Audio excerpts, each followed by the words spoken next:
तर आता डायग्नोसिस बद्दल बोलूया. तर डायग्नोसिससाठी काय तुम्ही रेकमेंड कराल, की पेशंट आला तुमच्याकडे, गिळायचा त्रास होतोय, फूडवर येत आहे, थोडंसं ऍसिडिटी वगैरे चे जास्त लक्षणं नाही, पण रिगर्जिटेशनचे थोडेसे लक्षणं आहेत, तर मग तुमचा एक काय डायग्नोसिस प्लॅन असतो? अॅक्लेजिया जर करता सस्पेक्ट कोणाला करायचं हे समजून घेतलेलं आहे. कोणत्याही पेशंटला गिळण्याचा त्रास होत असेल तो पेशंट अॅक्लेजिया असण्याची शक्यता राहते.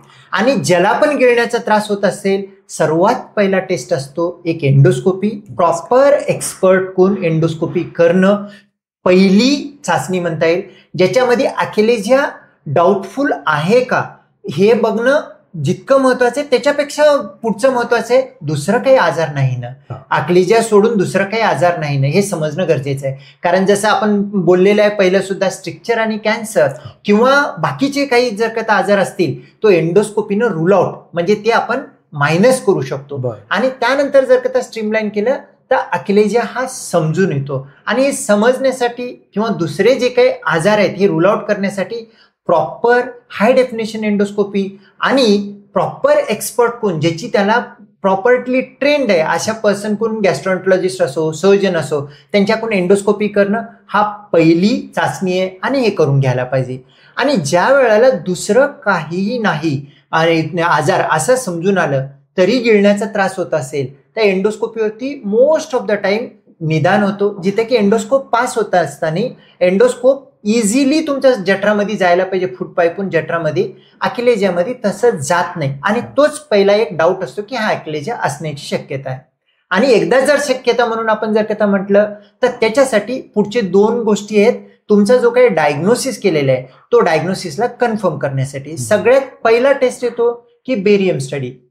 बेरियम स्टडी म्हणजे नेमकं काय, ज्याच्यामध्ये आपण पिण्यासाठी औषध देतो आणि तो औषध आपल्या फूड पाईपमध्ये जातं.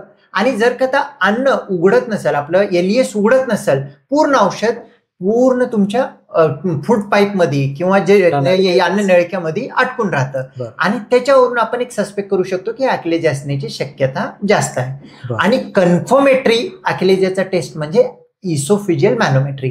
इसोफिजियल मॅनोमेट्री मध्ये काय करतो, एंडोस्कोपी पेक्षा खूप बारीक नळी असतो जे की आपण नाकातून टाकतो. तिथला जो काही दबाव आहे एलियसचा दबाव आणि पाणी घेतल्यानंतर तुमच्या फूड पाईप मधला अन्न नळिकेमधला दबाव कसा आहे आणि त्यांचं काम कसं होतंय, मग मुख्यतः म्हणजे लोअर इसोफेजियल स्पिंटरचं प्रेशर किती आहे, ग्रिप कसं धरून बसलेलं आहे आणि तुमचं अन्न आल्यानंतर खुलते का नाही, ह्या सगळ्या गोष्टीवरती अॅक्लेजिया आहे का नाही कन्फर्म डायग्नोसिस इसोफेजियल मॅनोमेट्रीवरती केलं जातं. अगदी बरोबर सर, तुम्ही जे म्हणाला ते बरोबर की एंडोस्कोपी ही पहिली तपासणी झाली आणि कन्फर्म करण्यासाठी किंवा आपल्या डायग्नोसिसच्या मदतीसाठी बेरियम सॉलो आणि इसोफेजियल मॅनोमेट्री. पण जसं तुम्ही म्हणाल की अगदी एक्सपिरियन्स एंडोस्कोपिस्टकडून स्कोपी करून घ्यायची की एक्सपिरियन्स एंडोस्कोपिस्टने डायग्नोसिस करून पुढचं स्टेप्स घेणं सोपं, पण एखाद्याने मिस करणं की अगदी घाई एंडोस्कोपी करणं आणि ते लोअर इसोफेजियल स्पिंक्टरच्या इथं थोडं प्रेशर लावलं तर स्कोप निघून जातो. तर तो टाईट आहे की नाही हे नॉर्मल जर रिपोर्ट केलं तर पेशंटचं निदान चुकीचं होतं. पण असंही होतं का की एंडोस्कोपीस एक्सपिरियन्स यांनी केलेला आहे, स्कोपी नॉर्मल आहे, तरी अॅक्लेजिया असू शकतो? असण्याची शक्यता राहते. एंडोस्कोपी अॅक्लेजियामध्ये आपण अॅक्लेजिया डायग्नोसिस करण्यासाठी करत नाही. आपला मेन हेतू आहे अॅक्लेजिया सोडून बरेच काही छोट्यात पासून ते मोठ्यापर्यंत आजार आहेत, तो कोणताही आजार आपल्या हाताने मिस व्हायला नाही पाहिजे, हा हेतू आपला अॅक्लेजियामध्ये एंडोस्कोपीचा असतो. कारण जर का एखाद्या पेशंटला असं आहे की 50-55 वर्ष आहे आणि गिळण्यासाठी त्रास आहे, आपण अॅक्लेजिया सस्पेक्ट केलं, तिथं कॅन्सर असेल तर आपण तो मिस केला आणि अॅक्लेजियाच्या ट्रीटमेंटमध्ये आपण खेळत बसलो तर तो योग्य नाही. म्हणून पहिली प्रायोरिटी आजार दुसरा कोणता नको आणि तो मिस व्हायला नको म्हणून करायचा. एंडोस्कोपीमध्ये अॅक्लेजिया डायग्नोसिस करण्यासाठी एक्सपर्ट लागतो आणि प्रॉपर करणं गरजेचं आहे. 2 गोष्टी आहेत, एक्सपर्टी कमी असेल आणि पेशंटनी सुद्धा कोऑपरेट नाही केलं तरी अॅक्लेजिया एंडोस्कोपीवरती मिस होऊ शकतो.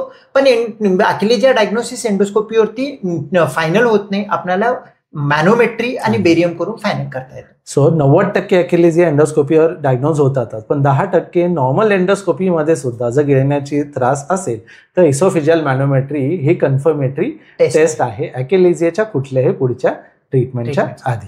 अगदी बरोबर सर. बरं, आता जर आपण एंडोस्कोपी आणि मॅनोमेट्रीवर जर निदान झालेलं आहे सर आता आपला, तर त्याच्या पुढे मग सीटी, MRI याची काही गरज पडते का? अक्लेजियामध्ये ह्या 3 टेस्ट केले तर बऱ्यापैकी सगळं डायग्नोसिस झालेलं असतो. दुसऱ्या टेस्टची गरज युजली शक्यतो करण्याची गरज पडत नाही. पण अक्लेजियामध्ये एक स्युडो अक्लेजिया म्हणून एक असं टर्मिनॉलॉजी. स्युडो अक्लेजिया म्हणजे काय?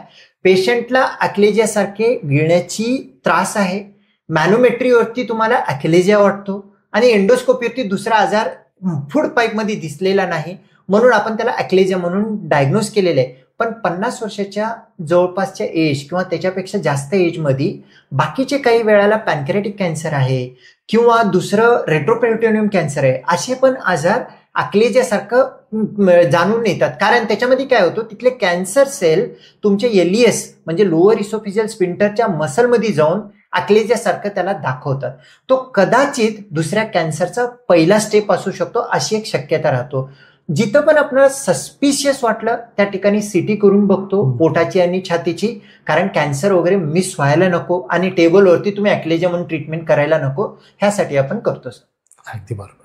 सो ते एकदा बाकीचे काही आजार आहेत का सस्पिशन असेल तर CT, MRI ची गरज पडते, नाही तर शक्यतो आपल्या ह्या ज्या 3 एंडोस्कोपी, बेरियम सॉल्व्ह आणि मॅनोमेट्रीमध्ये आपण ट्रीटमेंट समजून चालू करतो.